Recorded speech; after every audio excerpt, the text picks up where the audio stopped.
Vamos a dar inicio a la sesión de hoy. Vamos a platicar específicamente del tema de las excepciones, ¿eh? Así que ahorita vamos a cargar nuestra presentación para que podamos tener a bien y ustedes puedan tener a bien el auxilio visual, ¿no? Vamos a ver si ya cargó. No, está cargando en este momento. Ahí está. Tenemos entonces, uy, se nos hizo muy grande la presentación. Ahí está. Platicaremos en esta oportunidad acerca de las excepciones, cómo se clasifican las mismas, cómo se interponen y demás dentro del proceso, por supuesto, y también las otras formas de contestar a la demanda, es lo que tendremos a bien analizar en esta sesión. Así después de que entremos en materia, me voy a comer lo del objetivo porque ya no hay mucho tiempo en ese sentido. Ahí está. Con ustedes una definición de lo que son las excepciones. Esta me parece a mí muy buena, la definición. Me parece a mí muy oportuna, que nos hace ver que una excepción bien puede ser un título o un motivo que por supuesto le va a servir como un medio de defensa, aunque no solo es defensa, también puede contrariar, por eso se dice contradicción, puede contrariar lo que está asegurando el actor o repulsar, o sea, o de una vez dejarlo excluir, por supuesto, la demanda. Por eso dice, esto es algo que alega el demandado, ¿no? Y va, en algunos casos va a tener como efecto dilatar el proceso, es decir, que el proceso también se haga más largo, se haga más extenso, porque de plano hay cosas que tengan que ventilarse o bien enervarlo, porque hay excepciones que terminan, y enervar significa eso, ¿no? Terminar con las pretensiones del actor. eh, Eso es lo que también puede ser un efecto directo de planteamiento de las excepciones.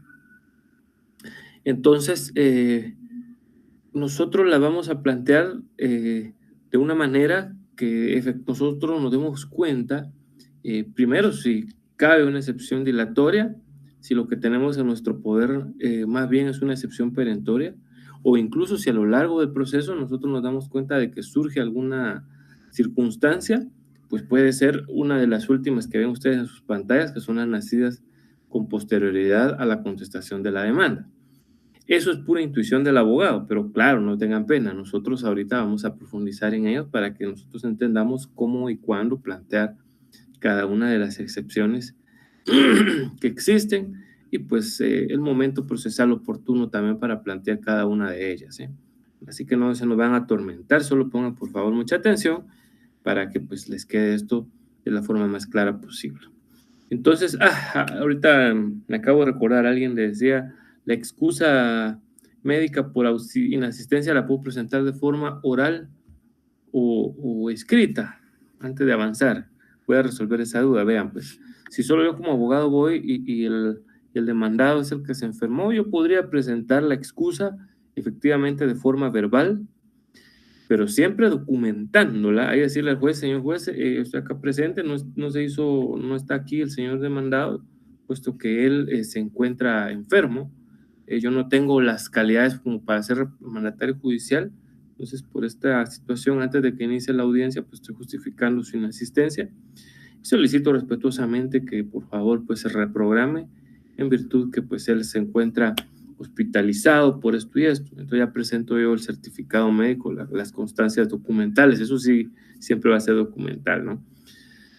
Pero sí, podría plantear una justificación de forma oral, si lo queremos poner así, sí se puede plantear. Bueno, ahora sí, entremos de lleno con las excepciones. Lo que yo tenía en cuenta, decía, pero ¿qué otra pregunta? Por ahí yo vi que algunas ya eran más consultas. Ahí vamos a ver si tenemos un tiempecito al final como para contestar, porque ya eran más consultas que preguntas, ¿eh? Em, Dice acá, veamos entonces las primeras, que son las excepciones dilatorias. Ojo, en nuestro Código Procesal Civil y Mercantil vamos a chequear de que se llaman excepciones previas. Por eso es de que antes vimos que decía dilatorias o previas, o previas o dilatorias.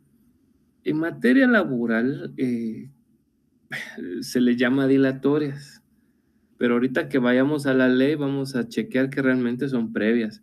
Yo escuchaba al magistrado Pai Shula de la Sala de Apelaciones de Trabajo, no sé si es de la tercera o cuarta, ahí está, Y él decía, realmente son previas, porque en el Código Procesal Civil y Mercantil están escritas de esa forma, ¿no?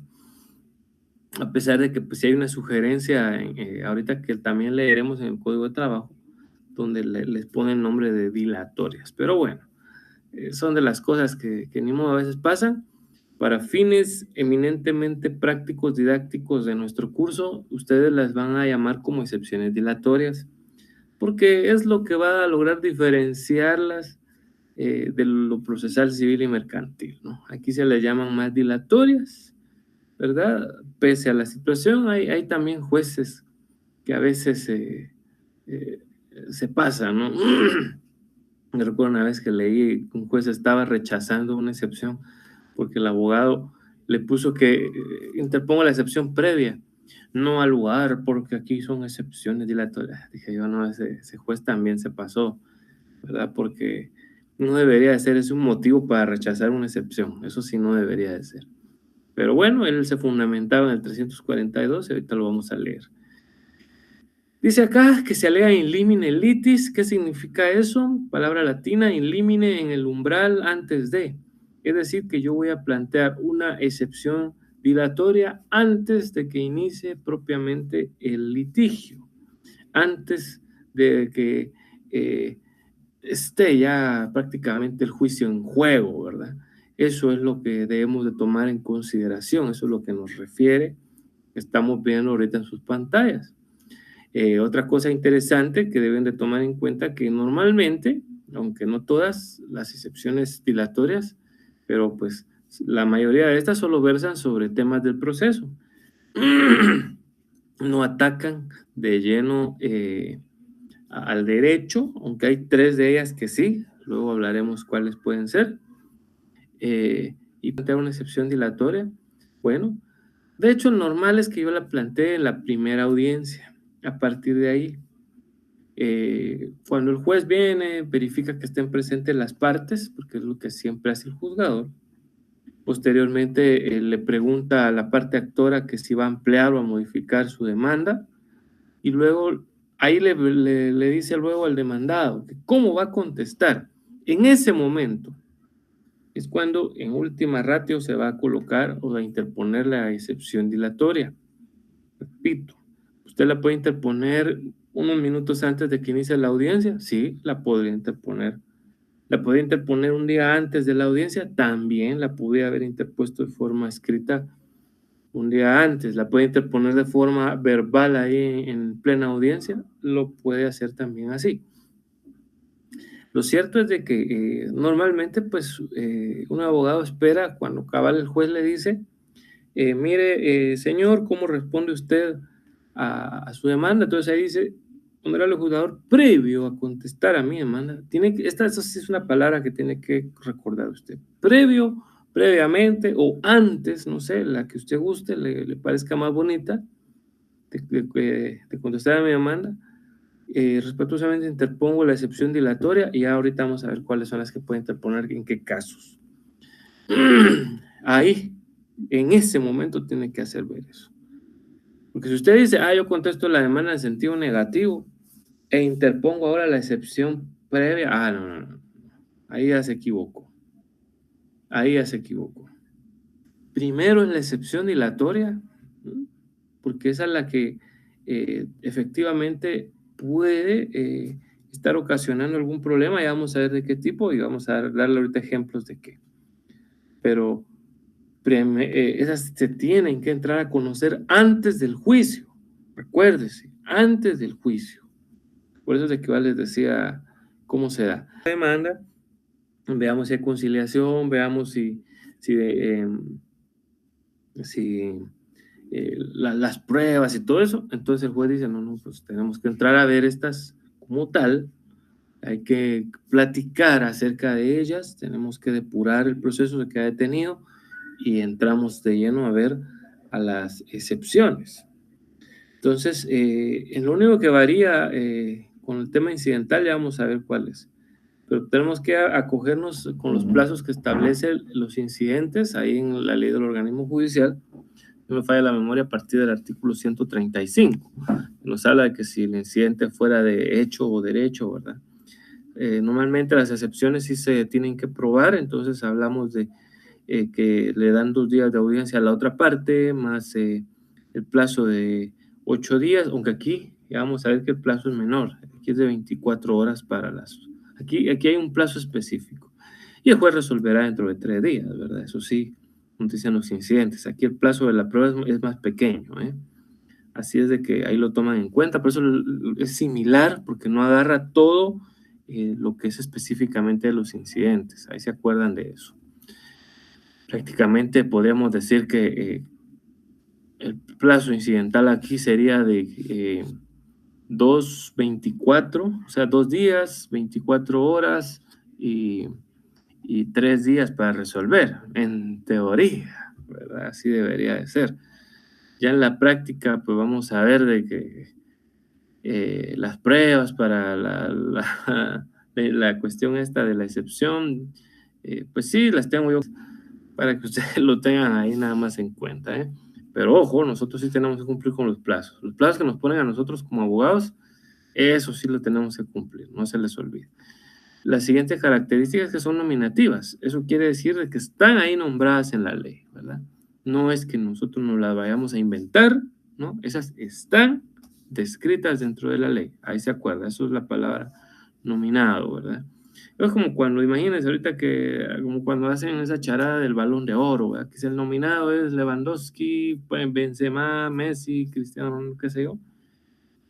Entonces nominaron a 4 y no puede ser que vaya a ganar un jugador Havertz del Chelsea, no, ¿verdad? Solo de los nominados, solo uno de los 4 puede ganar. Igual pasa con las excepciones dilatorias. Solo las que están descritas dentro de la ley son las que se pueden interponer. Otras no, ¿eh? Solo estas. La tercera característica es que su fin es depurar el proceso de las situaciones que ustedes deben de tomar en consideración, pero el deber ser es ese, que es de depurar el proceso, es decir, quitarle cualquier error para que no haya inconvenientes. En el cuarto dice, no destruyen la demanda ni las pretensiones del actor. Esto es doctrina. Como ya les dije, hay 3 que vamos a ver que sí pueden destruir a la demanda y a las pretensiones del actor. Y con eso se acaba el proceso. Pero son 3 en especial. Ya lo vamos a ver cuáles son. De ahí las demás realmente pues no van a venir a terminar, a ponerle fin a un proceso. La verdad que no. Pero hay estas que yo les llamaría dilatorias perentorias. Yo les digo así porque están nominadas como dilatorias, pero de ser declaradas con lugar, es fijo que terminan un proceso. Ya veremos cuáles son, insisto. Y por último dice que el auto que la resuelve es definitivo. Sí.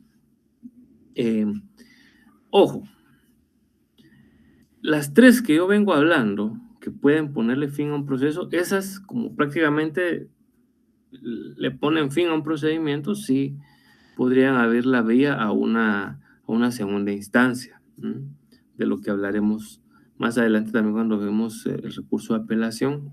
Reitero, y si quieren vayan poniéndole ahí ustedes por la duda que pueda surgir, que vamos a aclarar también en breve cuando entremos a ver esas 3 que yo les digo que tienen carácter que son dilatorias, pero tienen características de perentorias. Entonces, si les parece, de una vez, primero veamos el artículo 342 de nuestro Código de Trabajo para que identifiquemos qué pasa, en dónde están reguladas estas excepciones. Y dice, artículo 342, Código de Trabajo, previamente a contestar la demanda o la reconvención, bueno, cuando fuera contrademanda, y es la que hablaremos en unos minutos más. Y en la audiencia señalada para tal efecto, se opondrán y probarán las excepciones dilatorias. Ahí está, miren. Previamente, lo que yo les decía, esa palabra que tenemos que tomar muy en cuenta, a contestar la demanda. Si yo contesté a la demanda, le digo, pues, yo contesto la demanda en sentido negativo, ya la fregué, ya no puedo interponer excepciones, ¿sí? Así que mucho cuidado. Y en la audiencia señalada para tal efecto, ¿qué le parece? ¿Eh? Es decir, la primera audiencia, Pero es que les decía, si yo quiero, sí entrego el memorial unos minutos antes, una hora antes, un día antes, pero igual la planteo ahí cuando el juez me da la palabra. Cuando me dice, a ver, señor demandado, ¿usted cómo responde a la demanda? Entonces ahí le digo, previamente, señor juez, desde el día de ayer, esta representación entregó un memorial interponiendo la excepción dilatoria de ta, por esto y esto. Gente, pues hace alusión al resto de las excepciones. Sí voy a leer 343 porque dice algo bien interesante. El juez debe resolver en la primera comparecencia las excepciones dilatorias, a menos que al que corresponda oponerse se acoja a lo dispuesto en el segundo párrafo del artículo siguiente, lo que se hará constar. Ahorita vamos a leer qué dice el segundo párrafo del artículo siguiente, que sería el efecto, ¿no? De lo que se hará constar, en cuyo caso el juez suspenderá la audiencia. Ahí está, ese es uno de los efectos, por eso hablábamos de lo primero que dice suspende el trámite del proceso. Y señalará otra para la recepción de las pruebas pertinentes y resolución de las excepciones. Ojo, si fueran declaradas sin lugar dichas excepciones, en esta propia audiencia deberá procederse conforme a lo indicado el 335 y 344. Es decir, que sigue la audiencia, pero atención, veamos ahora qué dice el segundo párrafo del 344. Dice, dentro de las 24 horas siguientes a la audiencia, también tan listo de que diga, bueno, yo le voy a decir al juez que no me voy a acoger a este plazo, que de una vez vamos a contestar a esa excepción para que no se pierda el tiempo, ¿verdad? Pero volvamos al 344 en caso de que sí se suspenda la audiencia. Dice, dentro de las 24 horas siguientes a la audiencia, el actor puede ofrecer las pruebas pertinentes para contradecir las excepciones del demandado, si no lo hubiera hecho antes. En el caso de las excepciones interpuestas contra la reconvención, se observará lo dispuesto en el párrafo anterior. Bueno, ¿cómo así de la contrademanda? Bueno, acuérdese que la parte también me puede contrademandar y a esa contrademanda yo también le puedo interponer excepciones dilatorias, ¿verdad? Ya vamos a ver cómo cuáles. Ahí va a suceder lo mismo, ¿verdad? El otro igual va a decir, como él está interponiendo excepciones, entonces la otra persona responda acerca de las excepciones dilatorias. Ahí mismo puede ofrecer la prueba con esos 2 días también, porque va a tener hasta 8 días para que las partes entreguen su prueba, o a partir de las 24 horas que dice el 344 ya las pueden llevar. Y en teoría el juez va a resolver dentro de 3 días más. Así es que es el trámite de los incidentes, ya se dieron cuenta, el de las excepciones. Los plazos que estoy diciendo son los que establece la ley del organismo judicial. En la práctica no son días, de una vez se los reitero. Bueno, dicho esto, pues entremos a ver cuáles son las excepciones, cuáles son las que usted puede interponer en qué casos, ¿no? Eso es lo que vamos a ver ahora. Mercantil, espero que lo tengan a la mano. Y si no, pues anótenlo y pongan atención, luego van a chequear. Dice, excepciones previas. ¿Por qué lo de previas, no? Porque el proceso civil así lo dice. El demandado puede plantear las siguientes excepciones previas. Incompetencia. Bueno, esta ya la vimos, vamos a ver, ¿hace qué? Hará unos, ya no me acuerdo si fue la clase pasada o antepasada, ¿no? La 3 o la 2, ahí hablamos de que quien crea, de que como tal no se puede, el juez que está conociendo no es el competente. Yo me cuenta cuando alguien alega incompetencia del juez es porque en muchos casos, de hecho, se las van a declarar sin lugar, porque a veces se plantea esa excepción por puras tonteras, ¿eh? Ojo, ya vimos que dice ahí que si el juez las declara sin lugar de una vez, porque que alguien le diga cuando efectivamente, imaginemos aquel caso que yo ya les dije, ¿verdad? Que allá no sé, en Chiquimula, pensemos en un municipio, en Camotán. Allá en Camotán, pues había jurisdicción ordinaria, es decir, solo había juzgados que se llaman de primera instancia civil de trabajo y de familia, y de repente el mes siguiente, de septiembre, ya se van a inaugurar los de trabajo y previsión social. Y alguien viene y, a pesar de que ya existían los de trabajo y previsión social, interpuso su demanda con el anterior juzgado que tiene las tres, ¿verdad? Que tiene civil, familia y laboral. Entonces, ahí sí se podría interponer una excepción de incompetencia, ¿verdad? Eso sí ya lo habíamos platicado, si usted se recuerda. Pero caso contrario, realmente la incompetencia no. Y esta siempre el juez, le voy a decir, de todas las excepciones, esta siempre es la primera que el juez agarra por separado, aunque hayan 5 o 6 excepciones, porque podría ser el caso. Pero la de incompetencia es la primera que el juez siempre tiene que analizar en cuerda separada para decir, bueno, voy a ver si yo efectivamente no soy competente, porque si yo no lo soy competente, ¿para qué voy a entrar a ver el resto de las excepciones? Si yo no soy el que va a seguir con el juicio. ¿Me explico? Entonces, la primera a la que el juez entra a conocer es la incompetencia. Bueno, luego está la litispendencia. Esta de litispendencia nos habla de que tiene que haber un juicio anterior que dilucide, ¿no? En materia laboral, no mucho se dan las litispendencias, pero hay un caso en el que es muy seguro que, donde se ve un poquito más, con una persona interpuso una demanda, es un ejemplo, ¿no? Y luego fallece, porque recordémonos de que que se interpone la demanda, digamos, en julio, y no es de que me vayan a dar audiencia a los 2, 3 días, ¿no? ¿De dónde? Me darán audiencia, si bien me va, todavía a principios del otro año, ¿verdad? Y este es el caso triste de una persona, pues, que interpone su demanda, le dan audiencia para el 2 de enero de 2023, no obstante se muere ahorita en septiembre. ¿Qué pasa? Eh, bueno, no tenía testamento, no había nadie ahí, entonces empezaron rápido los pleitos, incluso entre familia. Ah, pero como este lugar le tiene que dar buena plata a él, la que le toca demandar es a mí, no a mí, y empieza aquella situación. Entonces se tiene que erradicar primeramente un proceso sucesorio intestado y tiene que existir un administrador de la mortual, ¿verdad? Eso es algo que se le conoce como el albacea. Entonces, tiene que estar ya designado y esta persona es quien efectivamente podría, como es el representante de la mortual, que tendría que ser designado por los posibles herederos o legatarios, pues efectivamente él sí puede tener la representación de la mortual. Pero ¿qué pasa si ese día no se ha iniciado el sucesorio? Y quienes se presentan son la esposa y uno de los hijos diciendo de que ya van al memorial donde están iniciando ya las cuestiones para el sucesorio, ¿verdad? Ahí llevan ahí la petición donde están iniciando.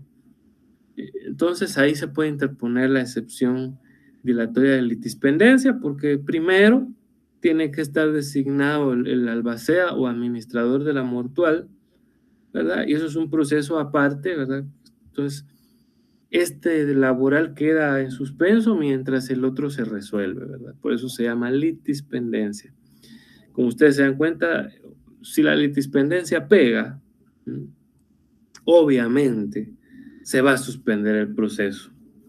Y ojo, porque ahí se queda en el limbo hasta que prácticamente haya administrador nuevo de la mortual, y este ya lleve al final al juzgado que mire, sí, ya soy yo el administrador de la mortual.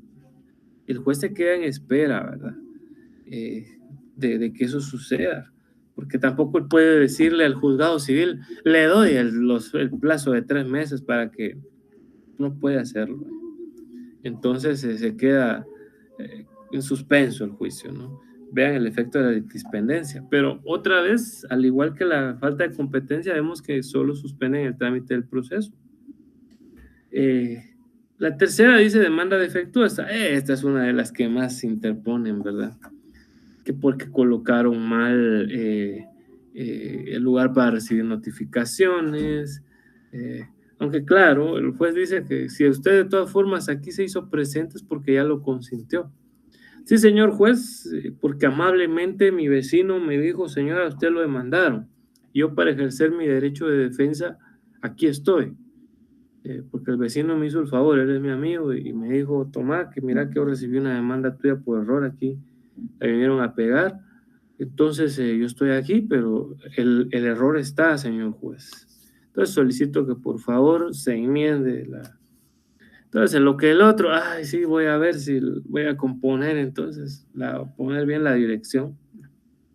Ya nos tardamos, ¿verdad? Ya hubo que pegó la demanda defectuosa. Hay quienes también la interponen por cosas que no van mucho al caso. Imagínense un señor que se llamaba Leónidas Epaminondas Havertz Machine, ¿verdad?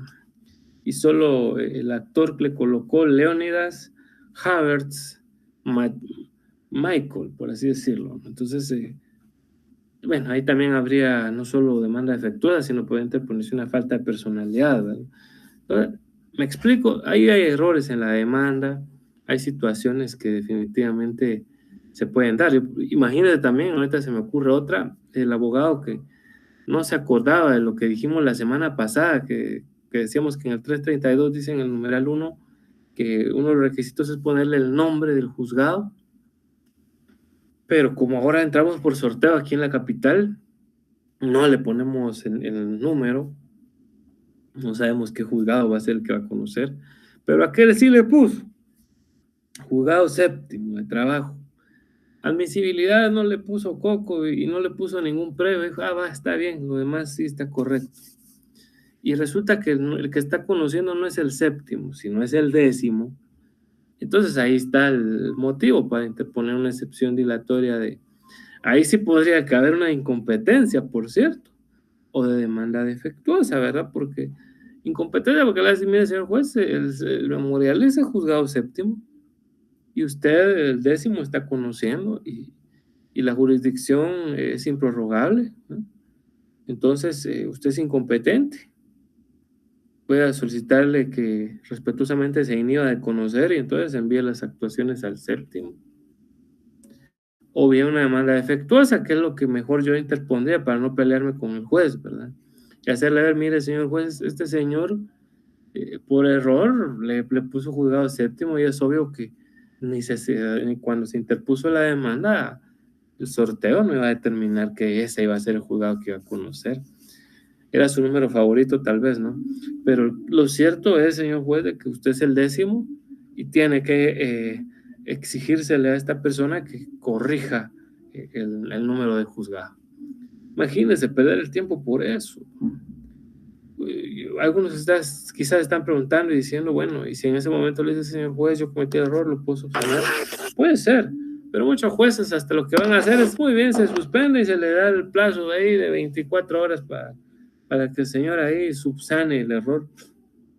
Mientras tanto se suspendió la audiencia, ¿verdad?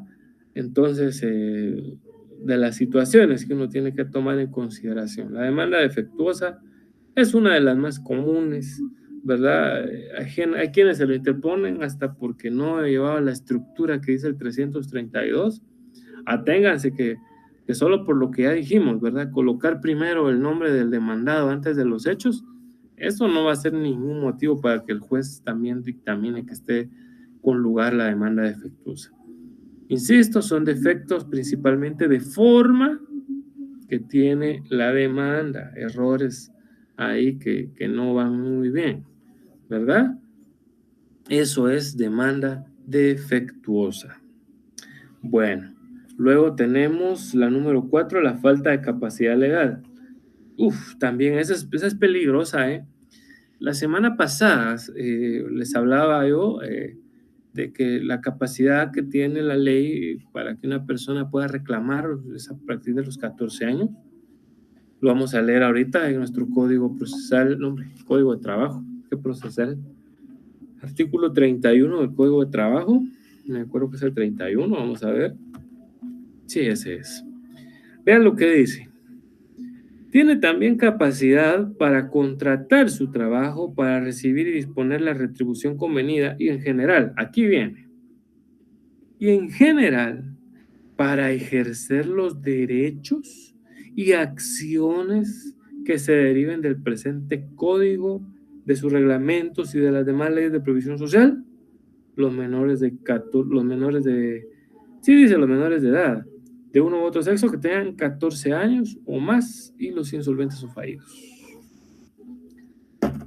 Es decir, que si va con usted un patojo de 15 años y le dice, mire, Lee, que yo necesito, usted puede ir, no le tiene que decir, ay, trae primero a tus papás, mijo. Ya vimos que tiene capacidad relativa para, no solo para que lo contrate, para interponer la demanda. Entonces, mucho cuidado si ahí, yo le interpongo una excepción dilatoria de falta. Y ojo, porque usted tiene que ir preparado. Si efectivamente le plantean esa de falta de capacidad legal porque usted está llevando un güiro de 15 años, prepare usted su certificado de nacimiento y llévelo ese día. Para que así cuando interponga la excepción y busquen la suspensión de la audiencia, usted diga, no, señor juez, yo voy a responder desde ya a la excepción. Voy a recordarle al respetable colega que según el artículo 31, seguro ese colega, el otro que interpuso la falta de capacidad era de aquellos que no ve las clases, que solo quiere ver los resúmenes, y quiere ganar así a lo fácil, ¿verdad? Que no estudia. No así como ustedes que están aquí presentes poniendo la atención, ¿eh? Entonces, le va a leer usted el artículo 31 y le dice, mire, no solo es para que ya solo para firmar contrato, no, ahí dice, para hacer valer los derechos de este código. Y a este jovencito de 15 años no se le pagó indemnización, no se le pagó aguinaldo, no se le pagó, etcétera, etcétera. ¿Verdad? Entonces, él tiene la capacidad legal y para mostrar que tiene 15 años, quiero poner a la vista al honorable juzgador la certificación de partida de nacimiento original extendida por el Registro Nacional de las Personas. Entonces, el juez ahí mismo, ¿verdad? Y ahorita el juez que respetablemente, con base, ya vimos, ¿verdad?, 343, resuelva la excepción declarándola sin lugar y podamos seguir con la audiencia porque no hay necesidad que se suspenda. Pues ojo, ojo con la falta de capacidad, mucho cuidado. Ya sabemos que la capacidad legal en nuestro país es 18 años, pero con los menores de edad ya vimos que hay capacidad relativa y eso juega, ¿no? Y vaya si juega. El otro, el numeral 5 nos habla de la falta de personalidad. Bueno, a mí me causa un poquito más de gracia la falta de personalidad, porque eso es cuando como quien dice un chute, y perdón que use la expresión esta, pues para que también ustedes se acuerden. Como quien dice un chute, se quiere meter a un juicio que ganó. Bueno, pongo otro ejemplo. Imagínense que era una patoja de 17 años. No, mejor pongámosle de 18, ya era mayor de edad. Una patoja de 18 años, ella viene y la despidieron porque resulta que le pegó a la patrona, a su jefa le pegó. Obviamente esos son motivos para darle despido, justificado según el 76 del Código de Trabajo. Entonces viene, la despidieron. Obviamente cuando se despide no se da indemnización. Cuando es un despido directo y justificado no hay indemnización. Entonces, simple y sencillamente, la muchacha pues, fue despedida. Y la mamá está, mi hija, mira, ¿y qué pasó? Y no te dieron tu tiempo. No, mamá, porque como me dijeron que era justificado, no, solo me dieron lo que me tocaba del aguinaldo, el bono 14, las vacaciones, porque esas sí son prestaciones irrenunciables. Esas se tienen que pagar. Ahora bien, la indemnización no, porque no, que voy a reclamar por vos y que aquí, que allá, y viene la señora y va y contrata a uno de esos abogados chupasangre. Espero que ustedes no tienen que ser de esos. Ustedes no tienen que ser de esos. Que no les importa hacer el ridículo con tal de ganarse unos lenes. No, no es así. Usted de una vez, cuando le diga, mire, fíjese que a mi hija, así, imagínese como este caso, a mi hija la despidieron, pobrecita, y que la gran, y que aquí, que allá, vaya, ¿cuántos años tiene su hija? 18 años. ¿Por qué no está su hija aquí con nosotros? Ella es ciudadana guatemalteca, ¿ya? ¿O tiene usted algún mandato de ella? No, Lick. Entonces, no procede, ¿verdad? Realmente su demanda, señora, no la va a rechazar un juez. O si no, la otra parte se va a interponer una excepción previa de falta de personalidad y, usted no, y el juez la va a aceptar, pues. Entonces, no se puede, Lick, no se puede. Ah, bueno, gracias. No, usted ya sabe cuánto le va a cobrar porque eso es una consulta y toda consulta lleva honorarios de por medio. Vamos a hacer de cuentas de que el abogado Chupasangre sí aceptó. Y dijo, ah, vaya, interpongamos la demanda. Y viene él, interpone la demanda. Le dice, ahora lleva el caso a la patrona y le dicen, mire, jefa, resulta que la mamá de aquella muchacha que usted despidió por lo que hizo, pues está, está demandándola. Ah, vaya, ¿qué hago, Lick? Y le preguntan a usted, y usted no te da pena, vamos a interponer una excepción previa o dilatoria de falta de personalidad, porque esa señora no tiene personalidad para poder demandar, ella no es parte. Sé que algunos estarán preguntando, ¿y si la Patoja hubiera tenido 17 años? Tampoco. Recuérdese que un jovencito de 17 años tiene capacidad relativa. Así después de que ya sea 18 o 17, la señora no podía efectivamente meterse en el asunto. Se interpone la excepción dilatoria. ¿Cuál sería la única forma? Bueno, el juez va a suspender el proceso, va a decir que previo al procedimiento pues se determine si efectivamente la señora va a tener un mandato por ahí, que podría ser el caso, que la hija al final, a las cansadas, pues sí le dé un mandato judicial para que ella lleve el proceso por su cuenta, que podría ser un caso, pero mientras tanto el proceso se suspendió, ¿se dan cuenta? O sea, vea el efecto dilatorio. Claro, en un caso así como este, el patrono tiene que probar las justas causas de despido. Y si la patrona dice, mira, está el video donde ella me agredió, y solo porque yo le dije, mira, fulana, viniste hoy tarde, ya me pegó. No hay ningún motivo. El juez va a decir, sí, sin lugar a la demanda. ¿Me explico? Entonces, para que lo tengan en cuenta, la falta de personalidad es cuando se quieren meter al proceso a personas que no tienen absolutamente nada que ver. Aquí viene otra que a veces las confunde con la falta que es la falta de personería, que está en el numeral 6. Falta de personería, eso es otra cosa, ¿eh? Es algo distinto. A ver, un representante legal llega ante el juez y dice, sí, yo soy representante legal de la entidad tal. Ah, vaya, tiene ahí su nombramiento. No, señor juez. Entonces, usted ya sabe, ¿verdad? Si esta persona no lleva nombramiento, ahí, y ojo, porque esas sí las interpone uno en el momento, muchachos. En el momento solo disculpen, estoy aquí conectando. Las tiene que llevar bien listo, ¿no? De decir, ah, vaya, entonces esta persona no tiene los documentos, ¿verdad? Con los que se acredite. Bueno, pero ahorita estaba yo del lado del patrón, ¿no? Hablemos ahora, porque normalmente las excepciones son interpuestas por el lado patronal, ¿no? Que son los demandados en la mayoría de casos. Vamos a poner un ejemplo así clarísimo de falta de personería. Bueno, vamos al caso. Un señor que trabajaba aquí en Guatemala y todo lo despiden. Él viene y deja un mandato general, oigan, un mandato general con representación a su esposa. Y él se fue a trabajar a Estados Unidos. Ojo, e interpone la demanda a la esposa. Miento, él ya la había interpuesto, les dije. Ella va a comparecer, ¿no? Pero ojo, al momento que comparece, Carlos, usted como abogado se da cuenta de que lo que tiene es un mandato general. Ahí, mire donde le digo. ¿Qué va a hacer? Previo a contestar a la demanda, señor juez, estamos viendo que el mandato que tiene la señora no es el exigido por la norma para poder celebrar audiencias judiciales con base en la ley del organismo judicial. Porque ella tendría que tener un un mandato especial judicial con representación, y es lo que no tiene.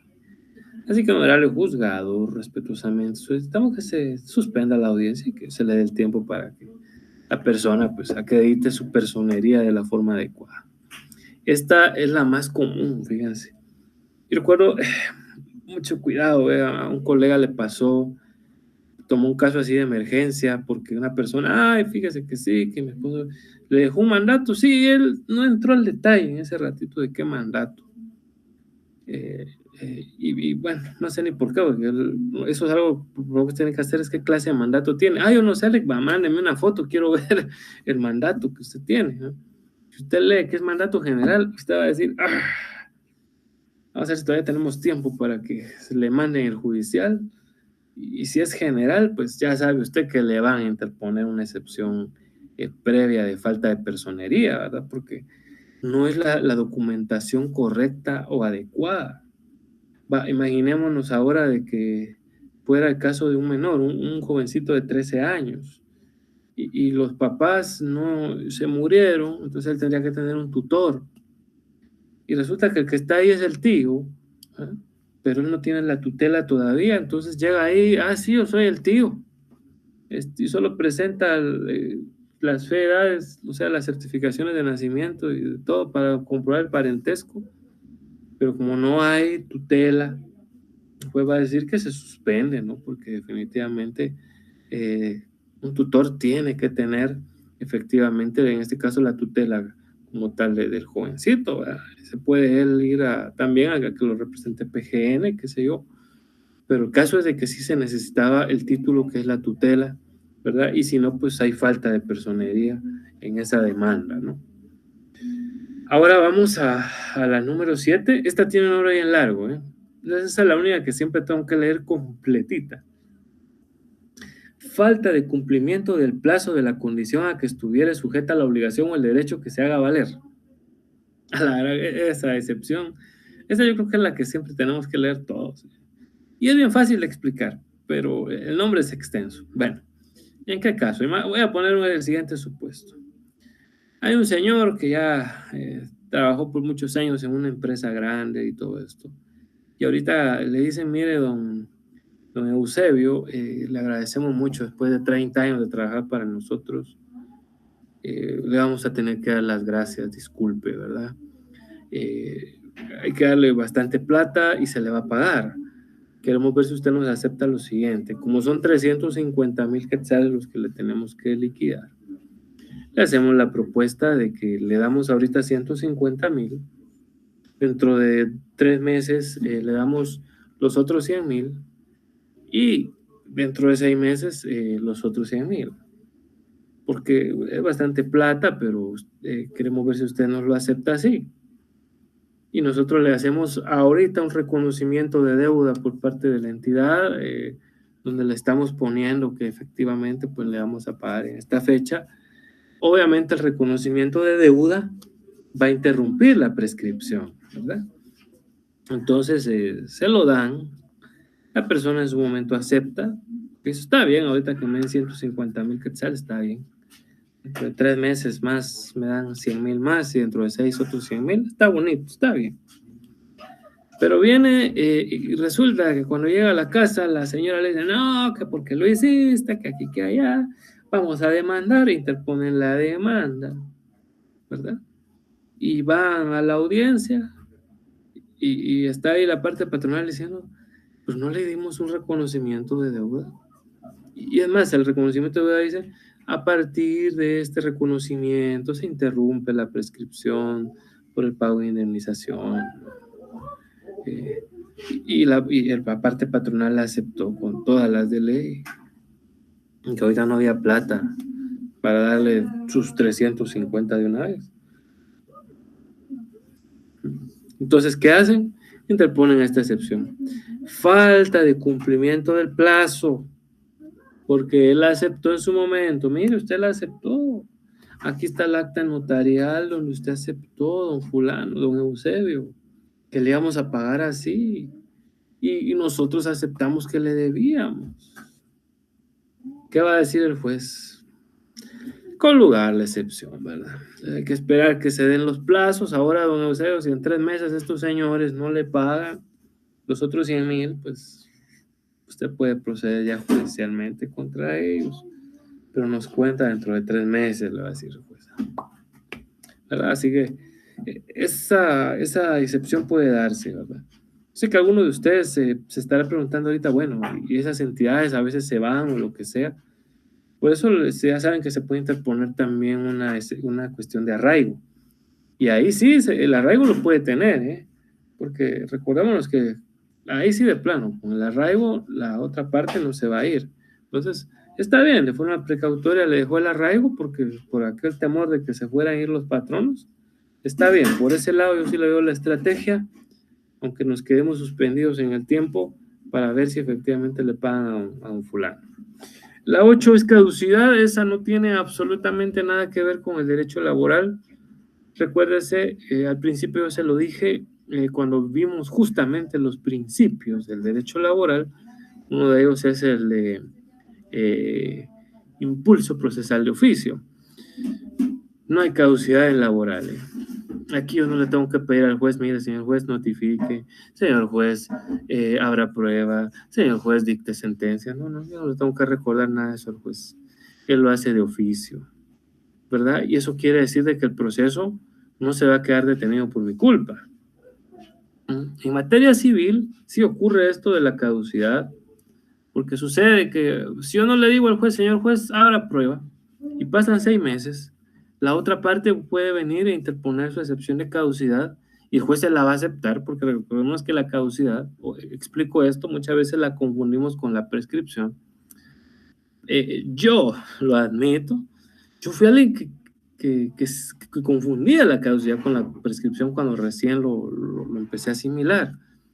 Y la verdad que cuando le pregunté al catedrático, que me voy a reservar el nombre solo por ética, cuál era la diferencia entre caducidad y prescripción, de veras que se fue a Saturno y luego por Júpiter y no me dijo nada. Yo aquí le aclaro, ¿verdad? La caducidad es la inacción dentro del proceso. La caducidad es la inacción dentro del proceso. Es decir, un proceso que ya está iniciado, pero no en laboral, repito. En laboral hay impulso procesal de oficio, aquí no hay caducidad. En civil es donde sí hay caducidad. En civil, si yo interpongo hoy mi demanda y no le digo, y pasan 6 meses, y digamos en esos 6 meses no le dije al juez, señor juez, abra prueba, en la otra parte va a contar los meses y va a interponer su excepción de caducidad. Y ojo, porque le pone fin a los procesos la caducidad. Entonces aquí no podemos alegar nada de eso. Aquí no existe la caducidad. El laboral, ya apúntenlo ustedes ahí, no se puede alegar caducidad. Apúntenlo ahí. No, no en su código, ahí no. En sus cuadernos, apúntenlo. Ahora la prescripción. La prescripción es el tiempo que yo tenía, o sea, mejor dicho, es la terminación del tiempo cuando yo podía hacer valer un derecho. Vea la diferencia. No proceso, ¿no? Es prácticamente lo que yo dejé de hacer dentro del tiempo cuando podía reclamar un derecho. O sea, antes de una demanda. Imaginémonos, recordémonos ahorita de lo que tenemos para la indemnización, ¿no? Que son 30 días hábiles. 30 días hábiles tengo yo para reclamar la indemnización. Ahí está. Si yo vengo y a los 60 días hábiles que interpongo una demanda, prácticamente ahí prescribió, pues. Y esta, ojo, ¿se acuerdan que os dije que había 3 que le ponen fin al proceso? Esta es una de ellas, la prescripción. Hace poco, un amigo colega, ¿no? Vivió un tema de prescripción. Él viene y le dice al señor, mire, don fulano, ¿cómo está eso? Ellos le pagaron, porque dice que el patrón le pagó sus derechos irrenunciables y todo al señor este.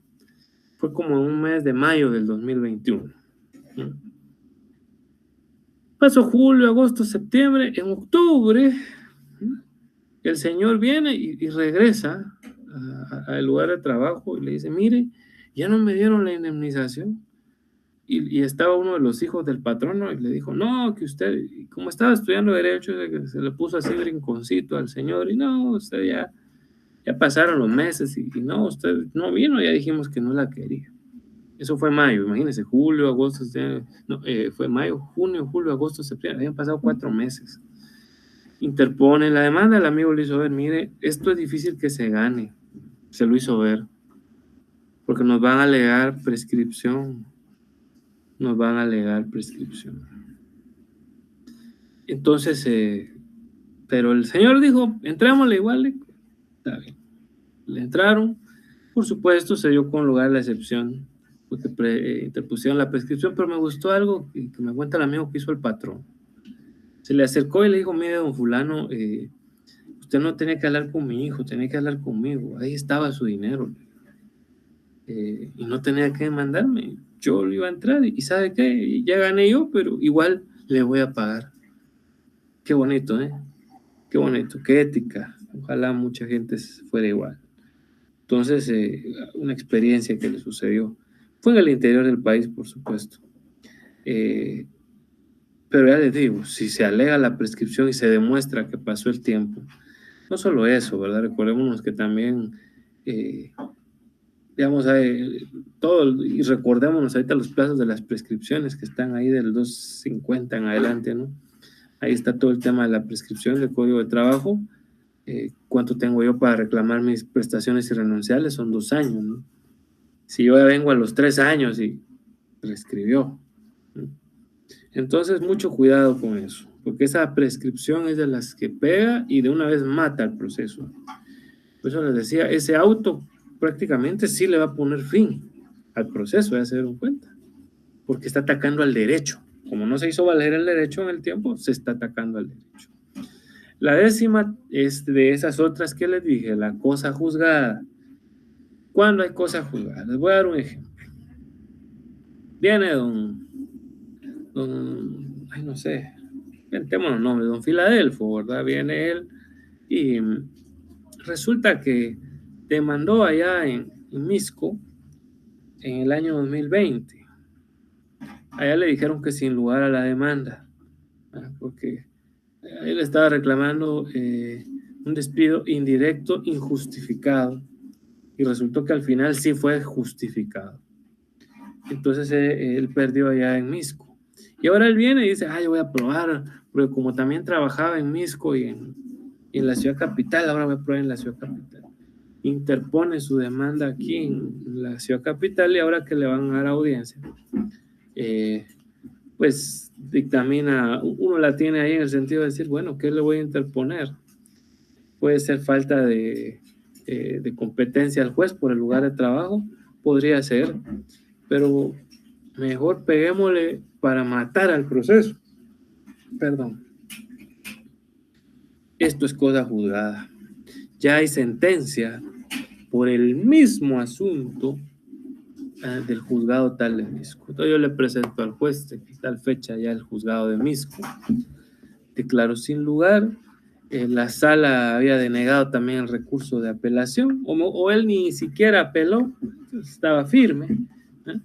Entonces yo le hago saber al juez eso, que hay cosa juzgada. Y automáticamente la cosa juzgada, ese auto va a decir con lugar el juez, ¿no?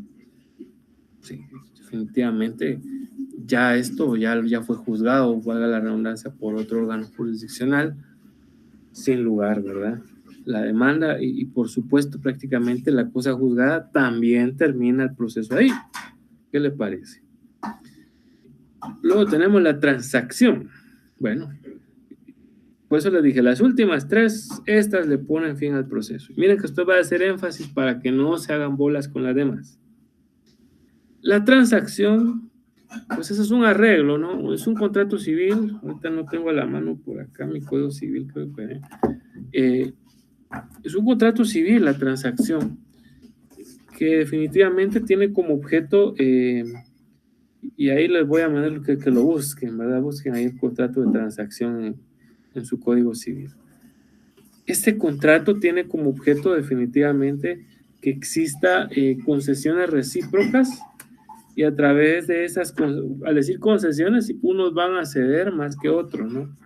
Entonces, normalmente las concesiones se hacen de la siguiente forma, ¿no? Imagínense que una persona le dice, mire, usted, señor, usted es mi patrón, pues usted me debe mucho y no hay forma de que me pague, pues hagamos un arreglo, fulano, ¿verdad?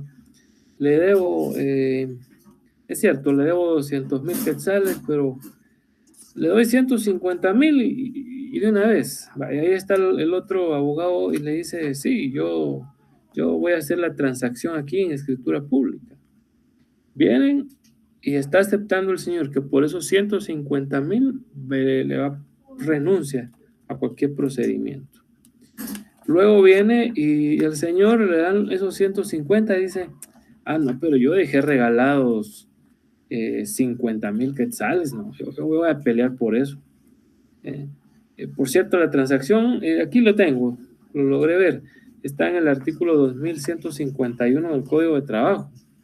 Y dice, la transacción es un contrato por el cual, oiga bien, las partes mediante concesiones recíprocas, lo que yo les decía hace un rato, o sea, hay concesión tanto de un lado como del otro.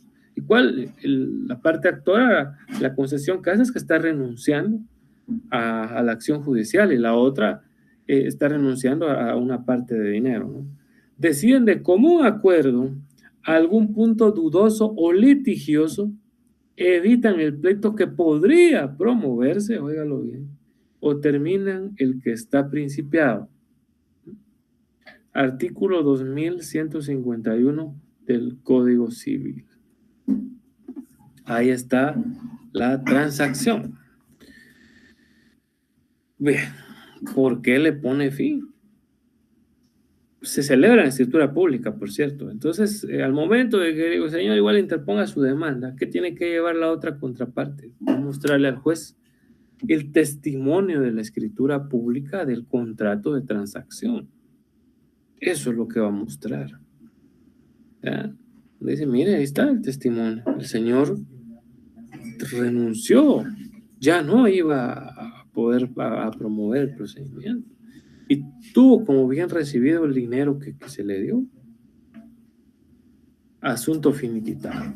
Es obvio que una transacción de esta categoría y de esta naturaleza, obviamente va a tener que tener un efecto que le ponga fin al proceso. Por eso le decía, estas tres dilatorias tienen efecto de perentorias, ¿verdad? Y esas son todas. Bueno, hablemos ahora de los otros tipos de excepciones, que estas son menos, estas son las que nos llevan más tiempo. Hablemos de las excepciones perentorias y las nacidas con posterioridad a la contestación de la demanda. Para ello, volvamos al artículo 342 porque ahí nos habla brevemente de ellas y en breve vamos a ver sus características y demás. Dice este artículo 342. Bueno, voy a leer rapidito la primera parte de las dilatorias porque eso ya lo acabamos de ver. Dice, previamente a contestar la demanda de la recomendación y la audiencia señalada para el efecto se podrán aprobar las excepciones dilatorias. Ahí viene. Salvo las nacidas con posterioridad que se podrán interponer hasta antes de que se dicte sentencia en segunda instancia. Es decir, aún una excepción de esta categoría de las nacidas con posterioridad a la contestación de la demanda se pueden interponer incluso en segunda instancia, imagínense. Tienen un ámbito de interposición muy amplio, ¿no? Luego dice, en este último supuesto, la prueba de ellas se recibirá en la audiencia más inmediata que se señale para la recepción de prueba del juicio o en auto para mejor proveer si este ya se hubiera agotado, ¿verdad? Te explico. El juicio laboral, ya vamos a ver luego la prueba, solo puede tener 3 audiencias, solo 3.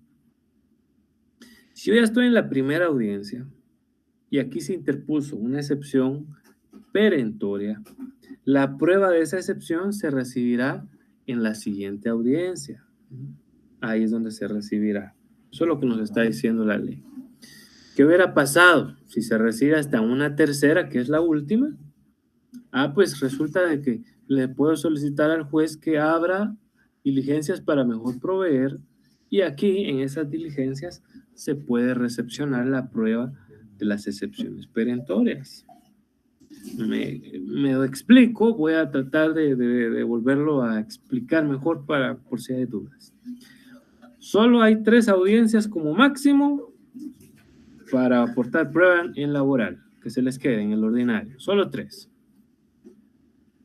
Si yo interpuse esa excepción nacida con posterioridad a la contestación de la demanda en la segunda audiencia, tranquilo, en una tercera se va a recibir la prueba. Ahora, en otro caso, que yo interpuse esa excepción nacida con posterioridad a la contestación no en la primera ni en la segunda, sino hasta la tercera audiencia, le solicito al juez que abra diligencias para mejor proveer. Y ahí se recibirá la prueba. ¿Sí? Eso, damas y caballeros, es lo que sucede, es lo que nos explica el artículo 342 con relación a esas excepciones nacidas con posterioridad a la contestación de la demanda. Ahora hablemos de las perentorias. Siempre en el 342. Dice, las excepciones perentorias se opondrán con la contestación de la demanda o de la reconvención. Pero las nacidas con posterioridad y las de pago, prescripción, cosa juzgada y transacción se podrán interponer en cualquier tiempo mientras no se haya dictado sentencia de segunda instancia. ¡Hala! Pero si ahí acaba de mencionar aquellas 3 dilatorias, ¿verdad, Lec? Usted decía que le ponen fin al proceso. Sí, no es una casualidad. Por eso yo les decía, esas 3 se vuelven nacidas con posterioridad a la contestación de la demanda y tienen efecto perentorio. Mire qué masacre son esas excepciones. ¿Y por qué? Porque la prescripción, ya sabemos nosotros que... O sea que no solo la puedo alegar al principio, no. La puedo alegar después si no me había fijado de que... vamos a ver. Este señor está reclamando, ¿no?, el cumplimiento de obligaciones irrenunciables. Y eso fue hace 3 años. O sea que había prescrito su derecho. Y yo aquí. Entonces se lo dice a su abogado y usted como abogado, bueno, tranquilo, voy a interponer una excepción nacida con posterioridad a la contestación de prescripción que se acabe. Cosa juzgada, ya lo expliqué también. Si este juicio ya lo llevamos una vez, yo ya me acordé. Ahí está. Transacción. Pues ya habíamos arreglado con este señor. Ahí está. O sea, le ponen fin al proceso. Debiéndose igualmente recibir la prueba de las mismas en la audiencia más inmediata que se señale para la recepción de prueba de juicio. O sea, de las 3, si yo estoy en la segunda, aquí en esta tercera se recibirá la prueba, ¿no? O en auto para mejor proveer si ya se hubiera agotado la recepción de las pruebas, lo que acababa de decir. Si ya la interpuse hasta la tercera audiencia, porque hasta ahí se dio cuenta el despistado de mi cliente, porque él es el que me tiene que decir a mí como abogado, mire, acabo de revisar que este señor, él ya tenía un juicio contra nosotros y lo perdió. Entonces, ¿y usted cómo no me dijo eso antes? Bueno, estamos ahorita en la tercera audiencia, ahorita interpongo la excepción. Y usted, pero ya no tengo más audiencias para ofrecer pruebas. Tranquila y tranquilo. Acuérdese que le puede solicitar al juez auto para mejor proveer y que en esas diligencias para mejor fallar o con mejor proveer, ahí se recepcione la prueba de esta excepción. Entonces, ahí ya le ofrezco al señor, mire, aquí está la sentencia de fecha tal, donde consta que el actor ya nos había demandado y ya había perdido ante un juzgado. O sea, esto es cosa juzgada. Muy bien. Mire qué interesante va a decir usted, ¿verdad? Así es, así es. Leamos hoy sí lo que tenemos enfrente de sus pantallas. Los 2 tipos de excepción tienen algo en común. ¿Y qué es? Destruyen o van a atacar el fondo de lo que pretende el actor. Aquí no atacamos solo el proceso. Aquí el proceso no se va a dilatar, no. Al final, lo que se pretende es destruir lo que el actor estaba buscando. Dice acá, las primeras, o sea, las perentorias, el tiempo para interponerlas dice que es cuando, al momento de contestar a la demanda. Recuérdese, al momento de contestar a la demanda. En ese momento interpone usted las excepciones perentorias. Ojo, acuérdese. Y bueno, mejor cuando veamos las características vamos a conocer esto. Bueno, y las otras, ¿cuándo las puedo interponer? Tiene un universo de tiempo para poder interponerlas. Incluso, si el despistado del cliente, o si fue usted el abogado despistado, espero que no vaya a ser así, se dio cuenta que en primera instancia había cómo interponer una excepción nacida con posterioridad a la contestación de la demanda de transacción. Si usted se dio cuenta de eso, aún puede interponerla en la segunda instancia, pero sabe que para entonces primero tiene que interponer su recurso de apelación y después, obviamente, demostrar, ¿verdad?, que efectivamente, pues, esa excepción nacida con posterioridad a la contestación de la demanda, pues cabe. Eso sí. Así es de que ya lo saben ustedes. ¿Qué características? Ambas tienen características similares. La primera dice, no suspenden el trámite del proceso. Vimos que la dilatoria, sí. La dilatoria tiene como fin suspender, ¿eh? Va a dejar en el limbo, por así decirlo. Uy, espérenme. Paché donde no era. Ahí está. Ahora sí. Va a tener como fin, pues, esta situación, ¿no? De dejar el proceso, la dilatoria lo suspenden, mientras que las perentorias y las nacidas con posterioridad, ¿no? Así que usted no vaya a pensar, voy a interponer la perentoria y el juez va a suspender la audiencia. No. Esas no tienen esa característica, no tienen efectos suspensivos. Usted dirá, ¿pero por qué no? Porque para eso hay tiempos para llevar las pruebas. Se tiene que demostrar dentro del juicio que una excepción que va a atacar el fondo, porque aquí no hablamos solo de forma, el fondo del derecho tiene que probarse, pues. No solo es, sí, vamos a ver. Tiene que probarse. Entonces, por ese motivo es que no suspenden el trámite del proceso. La segunda característica, principalmente de las perentorias, que son innominadas. ¿Cómo así? No está el nombre de ellas en la ley, pues eso es lo que nos quiere decir. Eso significa que yo le puedo poner el nombre que yo quiera. Sí, eso. Así como para quienes ya son padres, ¿vale?, les pusieron el nombre que se les ocurrió a los hijos. Igual pasa con las excepciones. Usted le puede poner el nombre que quiera. La de pago muchas veces es la más común, ¿verdad? Sí, al señor ya le pagan. Usted quiere, le ponemos excepción perentoria de pago. Si no, le ponemos excepción perentoria de cumplimiento de las obligaciones legales, excepción perentoria de liquidación de salarios. Me explico, usted le pone el nombre que quiera. No vaya a andar ahí, como una vez le pasó a otro colega, ¿no?, diciendo, yo no sé quién, preguntándome qué nombre le había puesto una excepción. Te ponga el nombre que quiera, ahí es usted. Tampoco le va a poner un nombre que no tenga ningún sentido, ¿verdad? No le va a poner excepción perentoria de viaje a las estrellas, tampoco, ¿verdad? Tiene que ser coherente con lo que usted está realizando. Entonces las perentorias destruyen el fondo, ¿verdad?, de las actuaciones. Luego dice que lo que yo les decía, lo acabo de decir en el punto 3, mire, desvirtúan el fondo del asunto. Eso significa que atacan al derecho específicamente, no a la forma, al derecho. Esta persona ya no tiene derecho porque ya le pagué. Ya no tiene derecho porque resulta que nunca interpuso ningún memorial en tiempo. Ya no tiene derecho porque hicimos un arreglo con él. Ya no tiene derecho, etcétera. Atacan al derecho.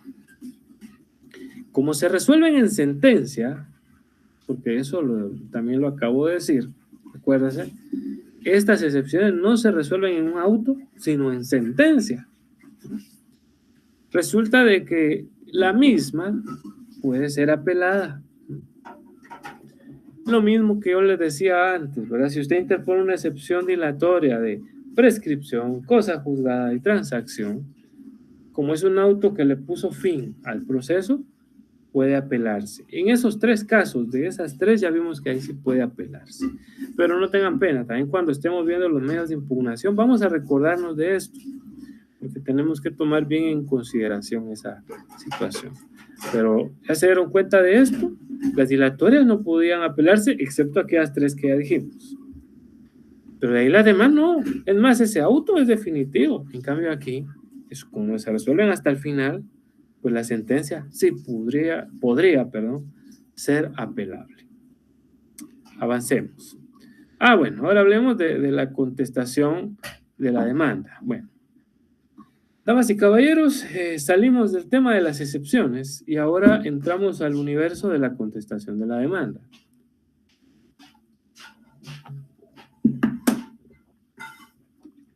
Yo ya vi que para contestar a la demanda puedo interponer excepciones, pero también puedo reconvenir. ¿Qué es eso de la reconvención? Es la contrademanda.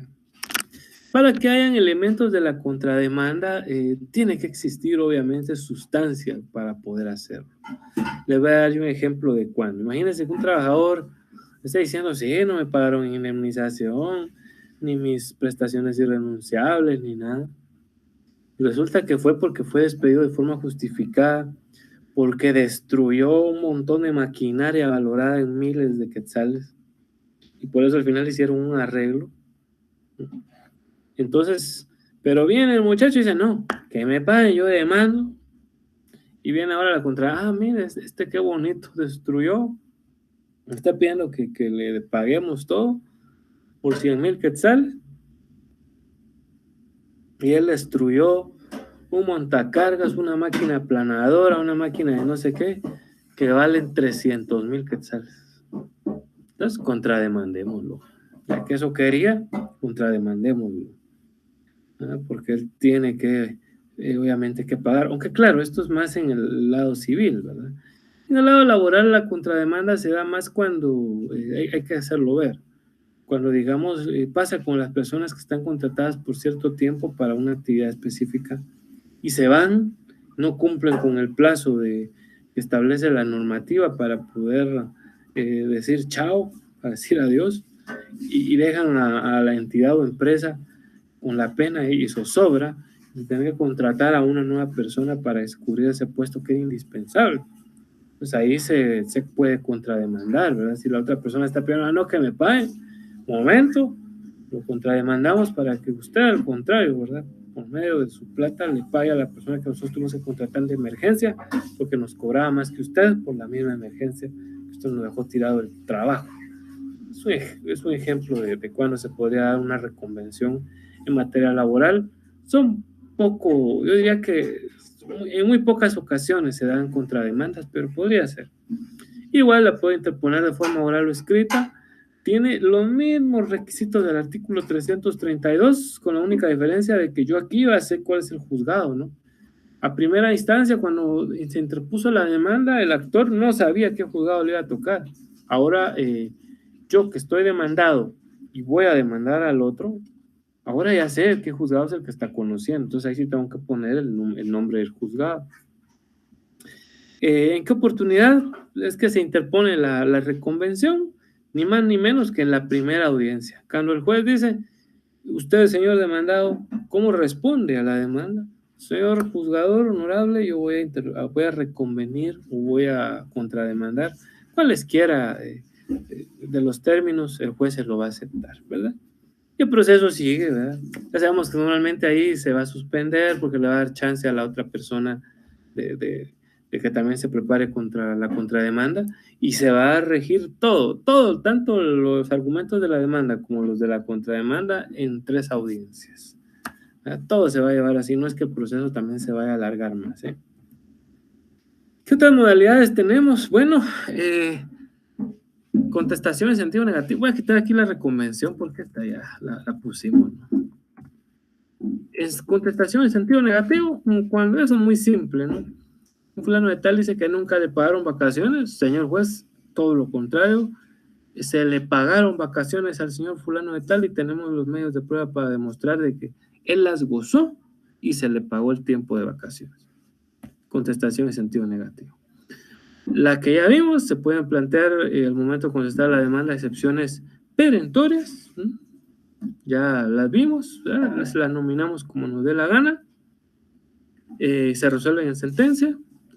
Esta es otra de las que sí de plano, el allanamiento, además de la reconvención, acuérdense, ¿verdad?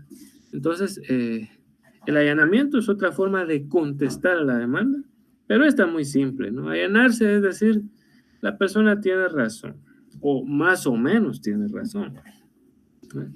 Entonces, hablemos un poquito del allanamiento, ya para ir cerrando.